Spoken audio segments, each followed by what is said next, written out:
എല്ലാവർക്കും സുഖാണെന്ന് വിശ്വസിക്കുന്നു. വളരെ പ്രധാനപ്പെട്ട 2-3 അറിയിപ്പുകളാണ് ഈ ഒരു വീഡിയോ നിങ്ങളുമായിട്ട് പങ്കുവെക്കുന്നത്.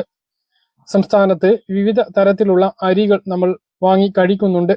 എന്നാൽ മിക്കതിലും മായം ചേർന്നവയാണ്. മിക്കവാറും മായം ചേർന്നിട്ടുള്ള അരി ലഭിക്കുന്നത് പൊതു വിപണിയിൽ നിന്നുമാണ്. ഇത്തരം അരികൾ കഴിക്കുന്നതിലൂടെ നിത്യരോഗിയായി മാറുന്നതിനും മാരകമായിട്ടുള്ള രോഗം ബാധിക്കുന്നതിലൂടെ മരണം വരെ സംഭവിക്കാനുള്ള സാധ്യതയും ഉണ്ട്. ഇത്തരത്തിലുള്ള അരികൾ എങ്ങനെ തിരിച്ചറിയാം എന്നും നമ്മൾ കഴിക്കുന്ന അരികളിൽ ചിലത് നിരോധിക്കപ്പെട്ടതുമായി ബന്ധപ്പെട്ട വിവരങ്ങളുമുണ്ട്. ഇതോടൊപ്പം തന്നെ റേഷൻ കടയിലൂടെയും സപ്ലൈകോയിലൂടെയും ലഭിക്കുന്ന അരി വിഹിതങ്ങളെ കുറിച്ചും പറയുന്നു. ആദ്യം ഈ മാസം റേഷൻ കടകളിൽ നിന്നും സപ്ലൈകോയിൽ നിന്നും ലഭിക്കുന്ന അരി വിഹിതങ്ങളെ കുറിച്ച് പറയാം. മഞ്ഞ റേഷൻ കാർഡിനും പിങ്ക് റേഷൻ കാർഡിനും റേഷൻ കടയിലൂടെ അധിക അരി ലഭിക്കുമ്പോൾ നീല, വെള്ള റേഷൻ കാർഡിന് ഈ മാസം അരി കുറവാണ്. 2026 ജനുവരി മാസത്തിൽ വെള്ള റേഷൻ കാർഡിന് 2 കിലോ അരി മാത്രമാണ് റേഷൻ കടയിലൂടെ ലഭിക്കുന്നത്. നീല റേഷൻ കാർഡിലും കാർഡിൽ അനുവദിച്ചിട്ടുള്ള, അതായത് ഒരു വ്യക്തിക്ക് 2 കിലോ വീതം അരി 4 രൂപ നിരക്കിൽ അത് മാത്രമാണുള്ളത്. സ്പെഷ്യൽ അരി ഒന്നുമില്ല. എന്നാൽ മഞ്ഞ റേഷൻ കാർഡിന് 30 കിലോ അരിയും പിങ്ക് റേഷൻ കാർഡിലെ ഓരോ വ്യക്തിക്കും 4 കിലോ വീതം അരിയും റേഷൻ കടയിലൂടെയുണ്ട്. ഇതിനു പുറമെ സപ്ലൈകോയിൽ നിന്നും അരി ലഭിക്കും. 8 കിലോ അരിയാണ് സബ്സിഡി ഇനത്തിൽ ലഭിക്കുക. 2 തവണയായി വാങ്ങണമെന്ന് മാത്രം. ജയ അരി, കുറുവരി, മട്ടരി ഇവയിൽ മൂന്നിൽ ഏതെങ്കിലും ഒരു വിഹിതം വാങ്ങാവുന്നതാണ്. 33 രൂപയാണ് വില വരുന്നത്. 29 രൂപക്ക് പച്ചരിയും ലഭിക്കുന്നതാണ്. 1 കിലോ പച്ചരിയാണ് ലഭിക്കുക.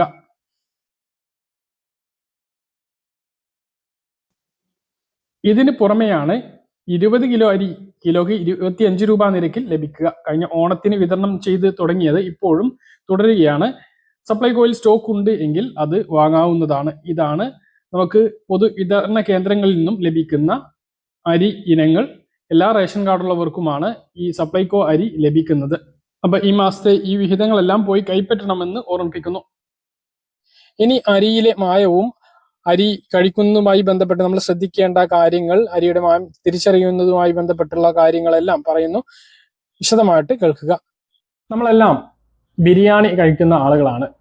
ബിരിയാണി, ഫ്രൈഡ് റൈസ് ഒക്കെ ഉണ്ടാക്കാൻ ഉപയോഗിക്കുന്ന ഏറ്റവും പ്രധാനപ്പെട്ട അരി ബസ്മതി അരിയാണ്. ഈ ബസ്മതി അരിയിൽ മാരകമായിട്ടുള്ള കീടനാശിനികൾ അടങ്ങിയിട്ടുണ്ട് എന്നുള്ള റിപ്പോർട്ടാണ് ഇപ്പോൾ പുറത്തു വരുന്നത്. ടൊബാക്കോ കമ്പനി അവരുടെ ഒരു ബ്രാൻഡ് കഴിഞ്ഞ മാസം തിരിച്ചു വിളിച്ചതുമായി ബന്ധപ്പെട്ട റിപ്പോർട്ടുകൾ പുറത്തു വന്നപ്പോഴാണ് മാരകമായിട്ടുള്ള കീടനാശിനികളാണ് ഇതിൽ ഉപയോഗിക്കുന്നത് എന്ന് കണ്ടെത്തിയിട്ടുള്ളത്.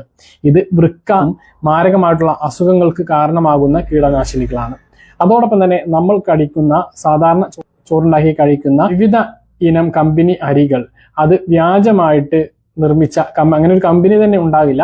കാരണം തമിഴ്നാട്ടിൽ നിന്ന് റേഷൻ അരിയായി വിതരണം ചെയ്യുന്ന അരി കാലിത്തീറ്റ അരി എന്ന വ്യാജ പേരില്, ഒരു ഇരട്ട പേരില് നമ്മുടെ സംസ്ഥാനത്തേക്ക് കടത്തുകയും ഇവിടെ നിന്ന് പോളിഷ് ചെയ്ത് നല്ല പാക്കിലാക്കിയിട്ട് നമ്മൾ വാങ്ങി കഴിക്കുന്ന 45 മുതൽ 60 രൂപ വരെ വില കൊടുത്ത് വാങ്ങുന്ന അരിയുമാണ്. ഇങ്ങനെ പോളിഷ് ചെയ്യാനും മാരകമായിട്ടുള്ള രാസവസ്തുക്കൾ ഉപയോഗിക്കുന്നുണ്ട് എന്നാണ് വിവരം. അപ്പൊ അതൊക്കെ കഴിക്കുകയാണെങ്കിൽ വലിയ ഗുരുതരമായിട്ടുള്ള പ്രശ്നങ്ങളാണ് ഉണ്ടാവുക. അപ്പൊ 2 റിപ്പോർട്ടുകളാണ് ഇത് സംബന്ധിച്ചുള്ളത്. അതാണ് വീഡിയോയിൽ നിങ്ങളുമായി പങ്കുവെക്കുന്നത്. ഇന്ത്യ ഗേറ്റ് ബസ്മതി അരിയുടെ നിർമ്മാതാക്കളായ KRBL തങ്ങളുടെ 1 കിലോഗ്രാം അരി പാക്കറ്റുകൾ വിപണിയിൽ നിന്നും തിരിച്ചു വിളിച്ചു. India Gate great pure basmati rice feast Rozana super value packet അരിയാണ് തിരിച്ചു വിളിച്ചത്.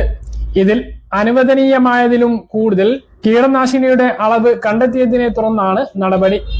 KRBL തിരിച്ചു വിളിച്ച പാക്കറ്റുകളിൽ 2 തരം കീടനാശിനികളാണ് അടങ്ങിയിട്ടുള്ളത്. തയാമെയ്ത്തോക്സം, ഐസോപ്രൂട്ടുറോൺ എന്നിവയാണവ. ഇത് കഴിച്ചാൽ വൃക്കകളുടെയും കരളിന്റെയും ആരോഗ്യത്തെ സാരമായി തന്നെ ബാധിക്കും. ബസുമതി അരിയുടെ ലോകത്തിലെ തന്നെ ഏറ്റവും വലിയ കയറ്റുമതിക്കാരിൽ ഒരാളും ഇന്ത്യയിലെ ഒരു പ്രധാന വിതരണക്കാരുമാണ് KRBL. 2 പതിറ്റാണ്ടിലേറെയായി KRBL ലിമിറ്റഡ് ഈ വ്യവസായത്തിൽ കാലുറപ്പിച്ചിട്ടുണ്ട്. തിരിച്ചു വിളിച്ച ഉൽപ്പന്നങ്ങൾ മൊത്തം ഒന്നിച്ച് പാക്ക് ചെയ്തവയായിരുന്നു.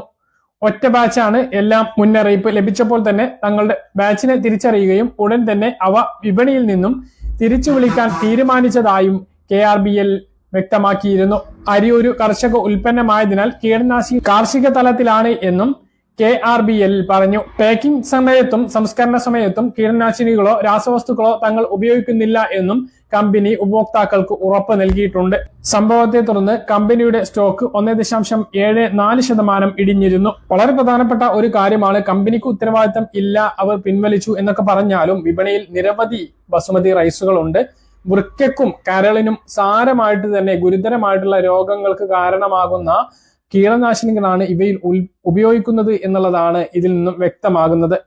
മറ്റൊരു പ്രധാനപ്പെട്ട അറിയിപ്പ്, മലയാളികൾ നല്ല അരിയാണ് എന്ന് കരുതി കഴിക്കുന്നത് തമിഴ്നാട്ടിൽ നിന്നും വരുന്ന കാലിത്തീറ്റ അരിയാണ്. കാലിത്തീറ്റ എന്ന് പറയുന്നത് ഈ അരിയുടെ ഒരു രഹസ്യ സ്വഭാവമുള്ള പേരാണ്. തമിഴ്നാട്ടിൽ റേഷനരിയായി വിവിധ ജില്ലകളിൽ വിതരണം ചെയ്യുന്ന അരി ബ്ലാക്കിന് കേരളത്തിൽ എത്തിച്ച് പോളിഷ് ചെയ്ത് നല്ല ഇനം അരിയാക്കി വിൽക്കുന്നതാണിത്. അതിർത്തിയിൽ വ്യാജ ബില്ല് കാണിച്ചാണ് റേഷൻ അരി കടത്തിക്കൊണ്ടുവരുന്നത്. അവ പോളിഷ് ചെയ്ത് ഭംഗിയുള്ള അരിയാക്കുന്നതിന് വേണ്ടി രാസവസ്തുക്കൾ ഉപയോഗിക്കുന്നു. ഇവ കഴിക്കുന്നതും മനുഷ്യ ശരീരത്തിന് വളരെ അധികം ഹാനികരം ഉണ്ടാക്കുന്ന ഒന്നാണ്. കഴിഞ്ഞ മാസം ആര്യങ്കാവ് ചെക്ക് പോസ്റ്റിന് സമീപത്ത് ദക്ഷിണ മേഖല ഡെപ്യൂട്ടി റേഷനിംഗ് കൺട്രോളർ CV മോഹൻകുമാറിന്റെ നേതൃത്വത്തിൽ നടത്തിയ പരിശോധനയിലാണ് പോളിഷ് ചെയ്ത് വിൽപ്പനക്കായി എത്തിച്ച 175 ചാക്ക് റേഷൻ അരി പിടിച്ചെടുത്തത്. 45 മുതൽ 60 രൂപ വരെ കൊടുത്ത് മലയാളി വാങ്ങുന്ന ബ്രാൻഡഡ് അരികൾ വാങ്ങുമ്പോൾ അത് ഏത് കമ്പനിയുടേതാണ്, അങ്ങനെ ഒരു കമ്പനി നിലവിലുണ്ടോ എന്ന് സ്വയം ഒന്ന് മനസ്സിലാക്കുന്നത് നല്ലതാണ്. മറ്റൊന്ന്, സാധാരണ അരി കുത്തരിയാക്കുന്നതിന്, അതായത് ബ്രൗൺ റൈസ് ആക്കി മാറ്റുന്നതിന് പൊതുവായിട്ട് മായം ചേർക്കുന്നുണ്ട്. അത്തരം അരികൾ കഴുകുമ്പോൾ തന്നെ വീട്ടമ്മമാർക്ക് ഇതിലെ മായം തിരിച്ചറിയാനാകും. അരിക്ക് നിറം കിട്ടാൻ മഞ്ഞൾപ്പൊടി ചേർക്കാറുണ്ട്. അതുപോലെ തന്നെ കുമ്മായപ്പൊടിയുടെ ലായനിയിൽ ഇത്തരം അരികൾ ഇട്ടാൽ ലായനിയുടെ കളർ ചുവപ്പായി മാറുന്നു. അങ്ങനെ മായം തിരിച്ചറിയാനാകും.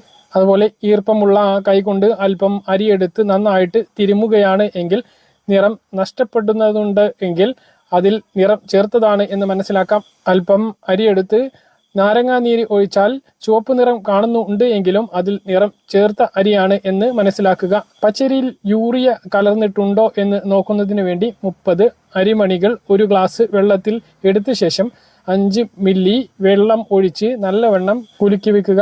5 മിനിറ്റ് കഴിഞ്ഞ് ഇതിൽ ഒരു വൃത്തിയുള്ള തുണി ഉപയോഗിച്ച് അരിച്ചെടുക്കുക. അരിച്ചെടുത്ത ലായനിയിൽ 1/2 ടീസ്പൂൺ സോയാബീൻ പൊടി ചേർക്കുക.